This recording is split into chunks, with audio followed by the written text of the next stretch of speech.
नमस्कार सम्पूर्णमा तपाईहरुलाई मेरो भ्लगमा स्वागत छ।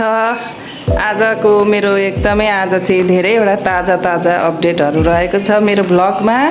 आज चाहिँ म दिदीको घरमा आइपुगिसकेको छु र यहाँ दिदी चाहिँ मलाई देखेर एकदम खुसी भएर चिया खान तेरो त लकी रहेछस् क्या? म त लकी छु त। काम पनि बनाऊ। आजको हाम्रो नयाँ कामको बारेमा तपाईहरुलाई पनि हामी जानकारी गराउँछौं। यहाँ तपाईहरुले देख्न सक्नुहुन्छ मेरो दिदीको परिकारहरु तयार हुँदैछ। अब हामी चिया खान आँटिरहेका छौं। अनि यहाँ साइरा छे र साइराको चाहिँ एउटा अत्यन्तै महत्त्वपूर्ण बानी रहेछ। बिहान सबेरै उठेपछि चियासँग चाहिँ बिस्कुट खानै पर्ने, त्यही भएर अहिले भर्खर उले बिस्कुट ल्याएको। यो यहाँनेरि आँपको अचार रेडी हुँदैछ।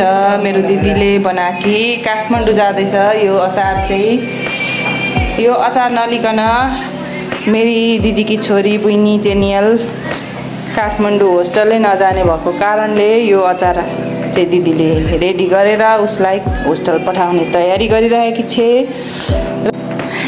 यस्तो स्थिति छ। घरबाट नलगाएको भनेर दिदीले चाहिँ यहाँ कराई छ बुइनीलाई।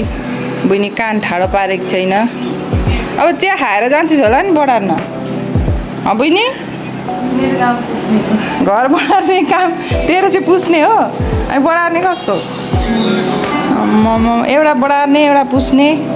यहाँ यस्तै छ स्थिति। र मैले तपाईहरुलाई चाहिँ अघि दुईटा इम्पोर्टेन्ट न्यूज चाहिँ म दिन्छु भनेको थिएँ र अब म तपाईहरुलाई त्यो इम्पोर्टेन्ट न्यूज दिन्छु। आज चाहिँ हाम्रो अत्यन्त खुसीको दिन रहेको छ। एकदमै खुसीको आज हाम्रो परिवारको चाहिँ मेरो दिदी बहिनीको परिवारको सबैभन्दा जेठो हाम्रो छोरा, मेरो दिदीको छोरा जेनितले चाहिँ आज हाम्रो युकेमा युनाइटेड किङडममा चाहिँ उसले अत्यन्तै ठुलो पद चाहिँ उसले ग्रहण गरेको छ। र मेरो दिदी खुसीको सीमा छैन मेरो दिदीको।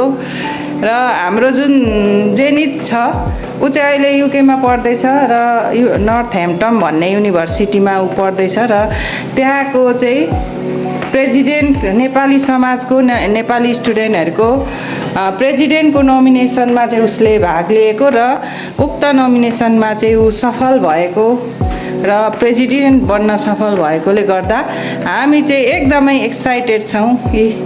बिहानदेखि पहिलाको मान्छेले भनेको आफूभन्दा के अरे माथि जाउँ छोराछोरी भन्ने हुन्छ भन्थे। मलाई पनि त्यो चाहिँ भयो। त्यो हामी भन्दा पनि उनीहरू अझ उच्च ठुलो हुन् र हामी चाहिँ आज एकदमै धेरै खुसी छौं।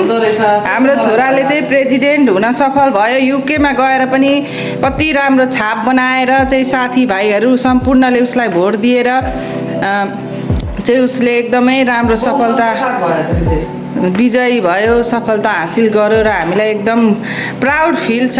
हामी एकदमै प्राउड छौं जेनित। यो भिडियोबाट तँलाई हामी यही इन्फर्मेसन दिन्छौं। यस्तै राम्रो भएर अगाडि बढ्नु, उन्नति प्रगति होस् तेरो।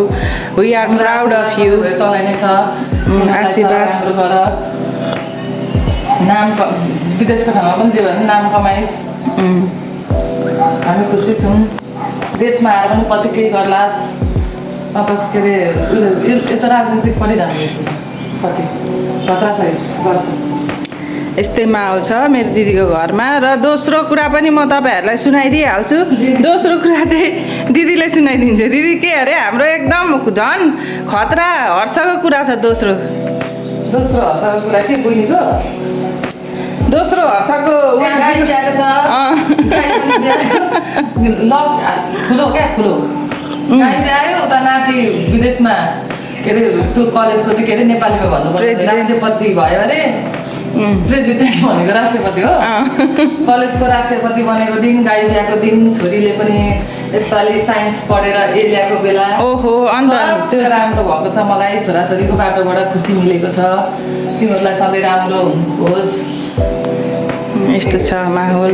हाम्रो मम्मीहरुको मामलाको गाईले चाहिँ बाछी पाइदिएको छ र मम्मी पनि एकदम खुसी हुनुहुन्छ र खुसी भएर नातिनीलाई चाहिँ बिगौती खाने निम्तो छ। यता हेर त कहाँ जान आँटेको अरे? मामालाई बिगौती खान जाने नजाने तँलाई मात्रै निम्तो छ त होइन यस्तो छ हाम्रो माहौल अहिले अब म पनि चिया खाँदैछु अनि तपाईँहरूलाई आजको मेरो उन्नति प्रगतिको भिडियो कस्तो लाग्यो बताइदिनु होला खुसी भएर अब मासु बनाउनु हुन्छ आज चाहिँ अब यति धेरै खुसी सेलिब्रेट हल्का फुल्का त गर्नै पर्यो भनेर भिनाजु चाहिँ त्यसको तयारीमा लाग्नु भएको छ अनि हामी चाहिँ यहाँ घरमा हामी चाहिँ घरमा पुरै के गर्ने कसो गर्ने भनेर सरसल्लाहमा छौँ यहाँ मोबाइल कति हेर्छन् यिनीहरू भने कुरा छोडिदिउँ अब मोबाइलबाटै निकाल्न आँटेका होला आजको प्लानिङ ल यस्तै छ हजुरहरूलाई मेरो भिडियो कस्तो लाग्यो कमेन्ट गर्नुहोला र मेरो भिडियोमा लाइक सेयर सब्सक्राइब गर्नुहोला भन्दै आजलाई bye bye tata see you again